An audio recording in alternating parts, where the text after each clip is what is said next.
Good day. Yesterday we talked about an important lesson in the Sufi tale, Good Thing, Bad Thing, Who Knows?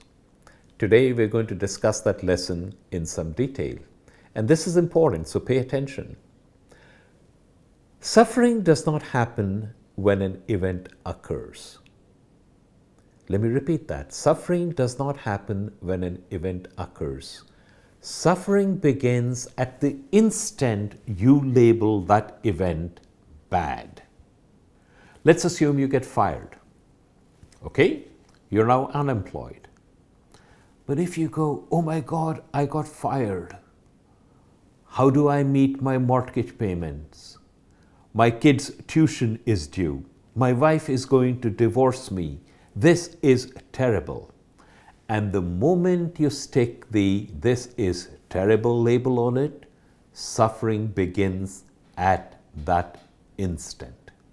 Sometimes these two happen so fast that you never realize that there are two independent events, but they are. Number one is the event, whatever the event is, and number two is your decision that what happened is bad, is terrible, you cannot bear it. And it is only when you stick the label bad thing on it that suffering begins. There was a swimmer, a very good swimmer, who wanted to do well in a particular meet. But a few months before that, he slipped on a patch of ice and broke his wrist. Certainly a terrible thing, right? He thought so. And he went around moping until his coach told him to get on with it. But for weeks and weeks, the only thing that he was able to do was stay by the side of the pool and kick, while his teammates, they were practicing furiously. Now we fast forward to the actual meet, and in one of the most important races of that meet, his opponent swam the race of his life, and he was behind at the halfway mark, and he should have lost that race. But he hung in there, and he won that race by 1/100th of a second. It was one of the closest finishes in the history of athletic competition. In fact, they had to go to the fast frame-by-frame photographs to show that he touched the wall a whisker before his inspired opponent. But those photographs showed something else. At the finish, his legs were still kicking. His opponent's legs were trailing. The race was the 100-meter butterfly at the Beijing Olympics. The swimmer was Michael Phelps, and that's what gave him his 7th gold medal in a single Olympics, on his way to getting 8 gold medals in a single Olympic, creating an all-time record. He always had a killer kick, but those weeks and weeks of practicing at the side of the pool gave him muscles he never had before. So arguably you can make a case that breaking his wrist was the best thing that ever happened to him, at least from a swimming competition perspective. Look at your life. Did anything happen to you in the past that at the time it happened, you thought this is terrible? But you look back upon it now and say, hey, that was actually pretty good.